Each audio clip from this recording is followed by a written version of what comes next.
Ray Smith here again with a brief sermonette that I want to bring regarding habit or addiction and who decides. And we'll be giving some biblical principles about that as well, scriptures, as well as I'll be giving a few quotes from an article that was published by Janine Swanson, October 14th, 2014, about habit or addiction. And she's a professional on that, but most of what we call addictions these days are simply behaviors that get reinforced and lead to adverse consequences. Let me say that again. Most of what we call addictions these days are simply behaviors that get reinforced and lead to adverse consequences. Many of us have what we would consider bad habits: smoking, unhealthy diet, not enough exercise. But what happens when these bad habits begin to affect our health? A 2004 JAMA article reported that the leading causes of death in 2000, according to CDC mortality data, were tobacco use, poor diet and physical inactivity, and alcohol consumption. In other words, over 35% of all deaths could have been avoided if people had changed their behavior. Controversy remains over whether so-called behavioral addictions are actually true addiction disorders. In fact, the DSM only officially recognizes gambling. So why can't people just quit when faced with these types of consequences? Why not just give up the habit? You know, nicotine, when you get hooked on nicotine, it just draws you. And get a cup of coffee in the morning. And the first thing you want to do is grab a cigarette, because the nicotine is a drug. It's a powerful drug. Like alcohol. Once it gets in your brain, you gotta have it. Why can't people just quit? Deputy Chief Clinical Officer of the CRC Health Group, Chief Clinical Advisor at Sierra Tucson Treatment Facility, and an adjunct clinical professor at the University of Pennsylvania says, if someone wants to shed a few pounds, do they have a bad eating habit, or is it genetics? What if they hear from their physician that they are at high risk for potential lethal disorders if they keep eating, keep smoking? Many of us wonder why some folks don't change their behavior when their bad habits begin to impact their health. In recent years, behavioral addictions, otherwise known as process addictions, have come to the fore. Treatment facilities now specialize in sex, gambling, and internet addiction, of all things. Internet addiction. You see people walking down the street on the sidewalk, busy looking at the cell phone, the smartphone, Android, whatever, iPhone. I've seen so many of them out there going down the street, they don't even pay attention to the traffic coming up because they're addicted. In recent years, behavioral addictions, otherwise known as process addictions, have come to the forefront. Treatment facilities now specialize in sex, gambling, and internet addiction, to name a few. And a 12-step recovery group exists for just about anything. Sex Addicts Anonymous, Gamblers Anonymous, and Online Gamers Anonymous only begin to scratch the surface. But, however, controversy remains over whether so-called behavioral addictions are actually true addiction disorders. In fact, the DSM, which has to do with psychiatric disorders, only officially recognized as gambling. Are all the rest simply bad habits? And how can people break these habits before they lead to negative health consequences? Or worse, addiction. We all have habits, deeply ingrained behaviors that are hard to change, especially in the face of new goals. A habit is specifically defined as an association that builds up between a stimulus, cue, or context and a response. Any sort of behavioral reaction, though usually one learned to get a go. Dr. Kyle Smith, an assistant professor of psychological and brain sciences at Dartmouth College, says, quote, "It works like a reflex. Neuroscientists believe habits form in an area of the brain called the basal ganglia." I hope I said that right. A key area of which is the dorsal striatum.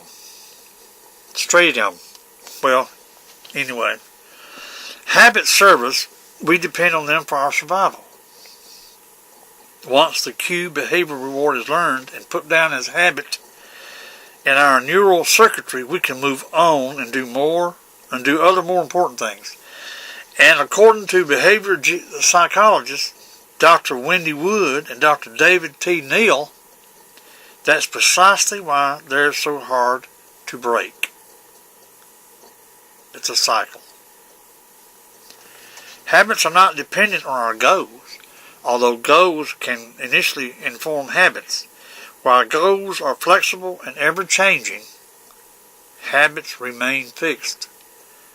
So even if a habit is no longer serving us, it's programmed to stick. Slow learning, conservative memory systems, as exemplified in habits, appear to confer functional benefit for learning systems. Wood and Neal write in a scientific paper published in the Journal of Psychological Review in 2007, quote, "By reflecting the recurring features of an organism's past experiences, such systems shield existing knowledge against potential disruption from being overwritten or unduly distorted by new experience." Habits are not addictions, but bad habits share traits of addictive behaviors, and bad habits can become addictions. How are habits different from addictions? Well, addiction involves more than in the traditional cue behavior reward circuit. It probably does involve habits in the formal sense. Drug-taking rituals are a good example, Smith says. But it also involves extremely high levels of craving and motivation. You got to do it. You got to have it. It takes motivation, too, to want to quit. You got to have just as much motivation to want to quit than to keep on doing it. Addiction, then, involves the basal ganglia, but also affects the prefrontal cortex, an area associated with self-control, and deeper-rooted limbic systems. One being the mesolimbic dopamine circuitry, which increases motivation levels for the drug of choice. And the driving forces are conditioned behavior. Think Pavlov's dogs is hard to break. Habits can be broken and then come back at the sound or scent of something that originally cued it. For instance, while all learning essentially involves reinforcement and the brain deciding what is worthwhile to engage in a second or third or millionth time, process addictions like gambling or even texting while driving are based intermittent reinforcement learning. That's what they're based on. Intermittent reinforcement learning. In this type of learning, sometimes called variable ratio reinforcement, you never know what you're going to get. And it keeps you coming back for more. In a classic experiment dating back to the 1970s, scientists found that you could easily produce behavior that effectively is dysfunctional in an animal by manipulating schedules of reinforcement. Dr. James Claiborne, a clinical psychologist and author of the book The Habit Change Workbook, says the study found that pigeons pecked at a higher rate on a key when it produced intermittent reinforcement rather than regular reward. If you look at this behavior and then watch someone playing a slot machine, it is difficult to see any difference, Claiborne says. While initially habitual behavior can be goal-directed, it is more accurate to say any behavior which persists is being reinforced. The schedule of reinforcement and other factors determine the pattern of engaging in a habit of reading. Excess sexual behavior, prolonged game playing or internet use, gambling, etc. And hard to break, we think of habits as things we do on autopilot, and hence easy to do, without giving much thought to them. However, recent research is beginning to show that habitual behavior is not so autopilot after all. MIT's Dr. Anne Graybill, an award-winning scientist at the McGovern Institute of Brain Research, is a leading figure in the quest to learn how disorders rooted in the basal ganglia, as diverse as Parkinson's disease, Huntington's disease, as well as neuropsychiatric disorders and addictive states, develop. Gabriel's experiments in rodent models looking at which brain pathways are activated in the formation of habits have suggested a link between the basal ganglia and the neocortex, part of the executive control area of the brain. In a series of experiments on rats conditioned to navigate a maze seeking a reward, she found that after a habit is formed, the dorsal striatum in the basal ganglia and the brain is only engaged at the start and finish of the behavior. They call this chunking, and it is similar to how memories are formed and stored. Essentially, the habit areas of the brain are on only at the start and finish of habitual behavior. However, even though the striatum turned to autopilot mode during the actual habitual activity, Graybill's team also discovered that by optogenetically, or using light, stimulating another region of the brain located in the neocortex, they could interrupt a habit or even prevent it from forming. It's amazing. Something to think about. Even if we are not conscious of monitoring our habitual behaviors, after all, that is a large part of their value to us.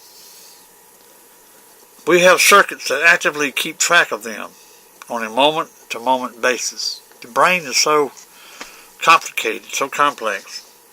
She writes in a recent article for Scientific American magazine, co-authored with Darwin Smith, how does one change? How does one change habits? Habits haven't yet hijacked the circuits that influence addiction, memories, emotions, and impaired decision-making are not yet inextricably linked to the substance of behavior. So maybe, like Gabriel believes, we can intervene at the right moment to prevent them from forming.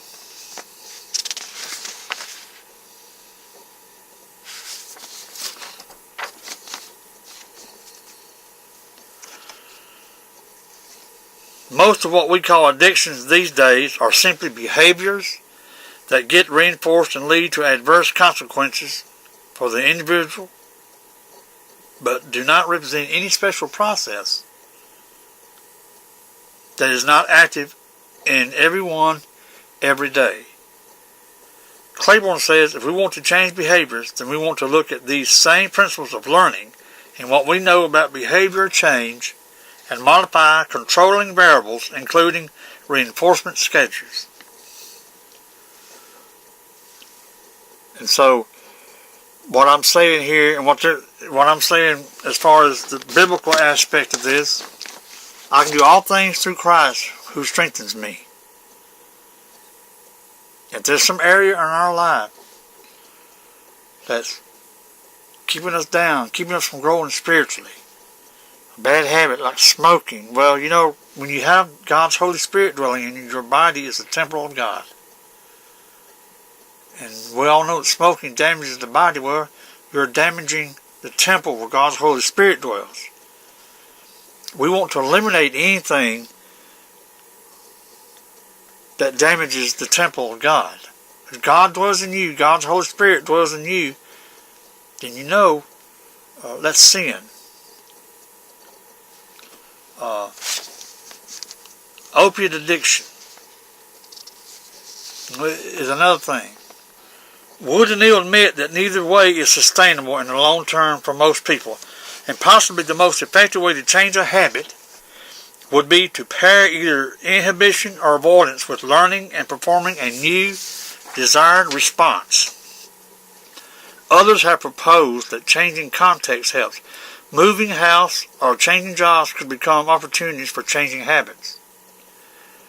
Research on neuroscience of addiction has shown that behavioral addictions arise from the same neural adaptations as strong addictions. Carey says, but even if we do not have this new research, when any behavior begins to have negative consequences, when people lose their jobs, their health, their families because of any detrimental activity that they do not feel in control to stop, we should be prepared to help them and to provide treatment we know can work. No one should be kept from living the life of their dreams because of an addiction, even if we still call it a bad habit. So, you know, what we can do is try not to let a habit become an addiction. Look to God, seek to God and pray and ask Him for His help, for His strength. For God does not want us to have those addictions. He wants us to be free and to look to Him for guidance and to do the right thing.